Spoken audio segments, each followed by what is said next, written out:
Kan na ulfeesse Arabadha.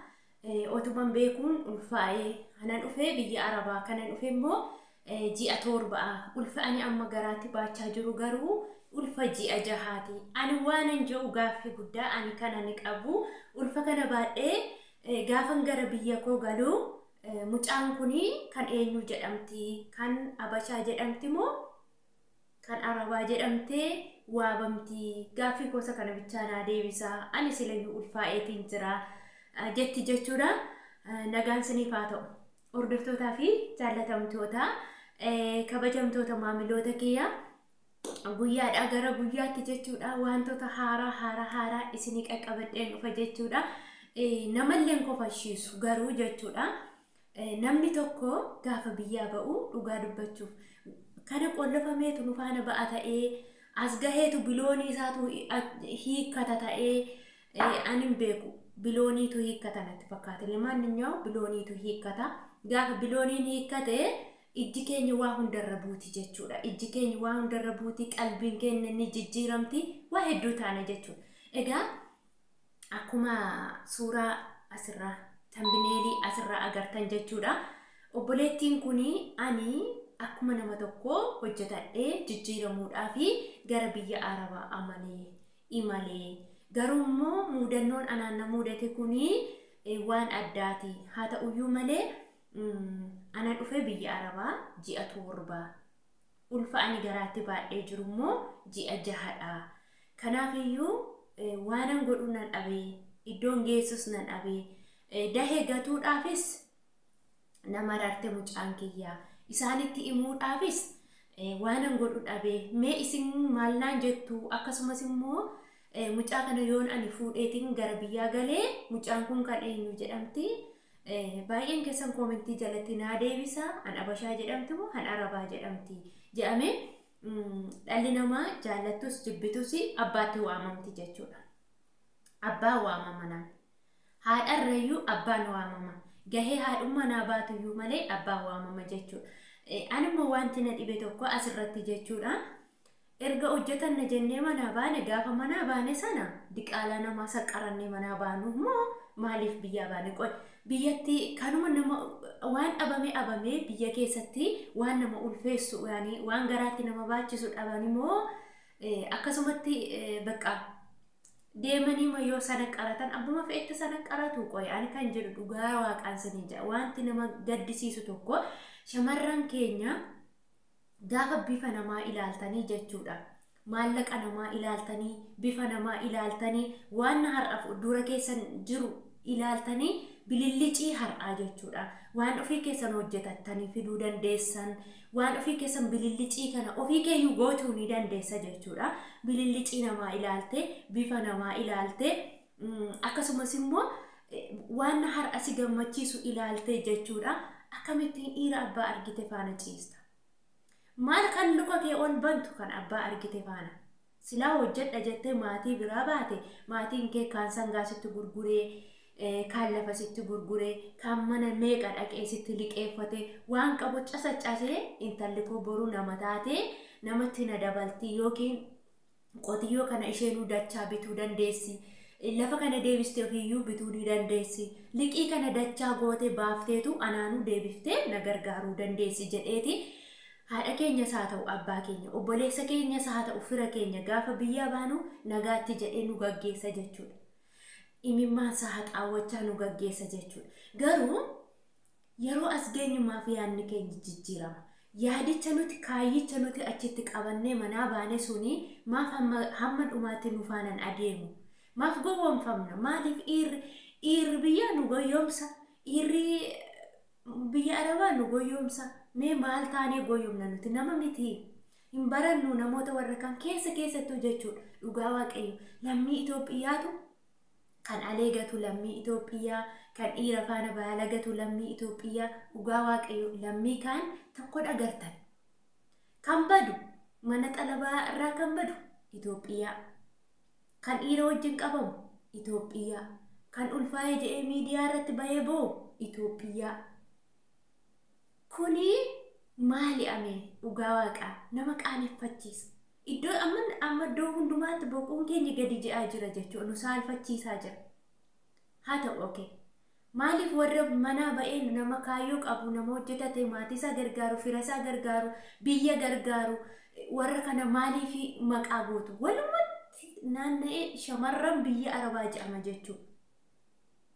Namoota baay'eetu shamarran biyya arabaa ta'ee namoota baay'eetu kan milkaa'ee hojjetate maatii isaa gargaaree fira isaa gargaaree biyya isaa gargaaree masjiida ijaaree beetekiristaanii ijaaree hiyyeessa meeqa gargaaree kan maqaa bareedaa qabu baay'eetu jira gadiin ba'u garuu kan immoo kaayyoo qabne biyya keessattis hudduun hin qadaadamne biyya ba'ees hudduun hin qadaadamne immoo biyya ba'e lammii Itoophiyaa shamarran biyya arabaa maaf jettanii nu arrabsiistu mee dhugaa waaqayyo kallattii jirru hin beeknu baha jirra ta'ee dhiyaa jirra ta'ee kaaba jirra ta'ee kibba jirraasaa hin beeknu dhugaa waaqa jiraata biyya arabaa jedhu malee biyya arabaa keessa jira jechuu ko beeka malee jechuudha.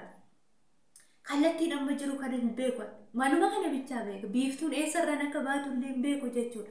Maaliif gaafa biyya gallu garuu shamarran biyya arabaa akkas ta'aa turtee je'ee namni akkuma waan biyya keenya keessatti gadi baatee gabaa dhaqxee suuqii dhaqxee nama faana ooltee mana masjiida isaa ta'u beetekiristaanii isaa ta'u waan tokko gadi baatee argitee gammaddee nama faana haasoftee nama faana ooltee bultee galtu itti fakkaata jechuudha. Namni biyya jiru dhugaadha sin hin beeku yooma amansiisa hojjettellee si amanuu hin danda'an jechuudha. Namoota baay'ee fakkeenya jechuudha yeroon biyya galee hiriyoonni keefaa akkasidhaa hiriyoota keefaa argiteettaa akkasidhaa biyya kan anamma magaala guddoodha jedhu malee magaala guddoo ishee sin dhugaan sinii jedhu magaala guddoo jedhu magaala guddoo ishee sin beeku bahu isaan faana baane makiinuma keessa teenya akkuma mana hidhaa yeroo daandii deemnus mana keessaa baane manatti galu makiinaa keessaa baane manatti ol galu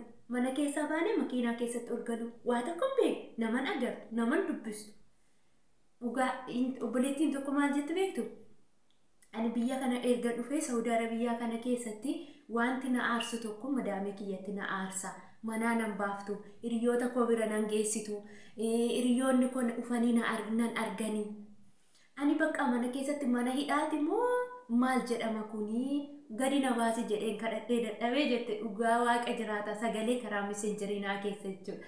Innaa otoo si baasaniillee otoo manaa ishee baasaniillee asin ilaalin achin ilaalin jedhu jechuudha. Suuqii haqeen faana jechuudha. Yeroon galuuf ka'ee suuqii nageessite an akka biyya keenyaati jedheen dhugaa dubbachuuf uffata faana hin gaafadhe jechuudha. Uffata han akka kanaa han biraa jiraan jedheeni saayizii barbaadeen jechuudha. Saayiziin arge sana saayizii biraa bituuf jedhee warra achi keessaa yeroo uffanni lafatti zaragra qabuun beektu miti warra araba qixiin qabdu yeroo mana baatus qixiin qabdu achi suuqii yeroo aqxusi waanuma fuutee lafatti darbatteetuma bira daddabarti jechuudha. Warri immoo shooppii keessa deemanii muulii keessatti sisirreessan jiru miti. An abbaa suuqiitiin see dhugaan beeku. Maaliif biyya keenyatti sin beeku asittis gadi baheen beeku waan ta'eef. An akka kanaa jiraayeen jedheennaan dhugaa waaqa jiraata kokkee kana na qabu na hudhuu geesse. Amma kaan suuqii sana keessatti ani imimmaan na qabe boo'ichi na qabe jechuudha.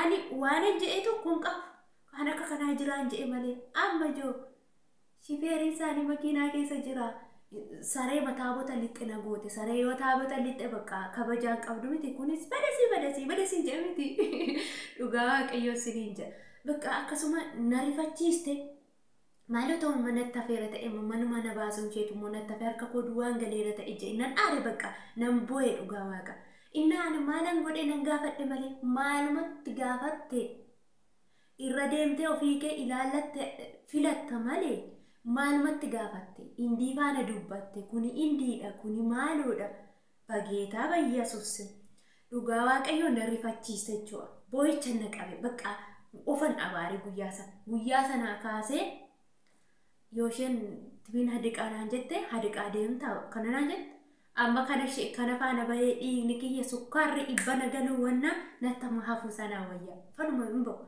kottee kiyya manaan baasamu dhugaa waaqayyoo ergan galee deebi'ee jechuudha.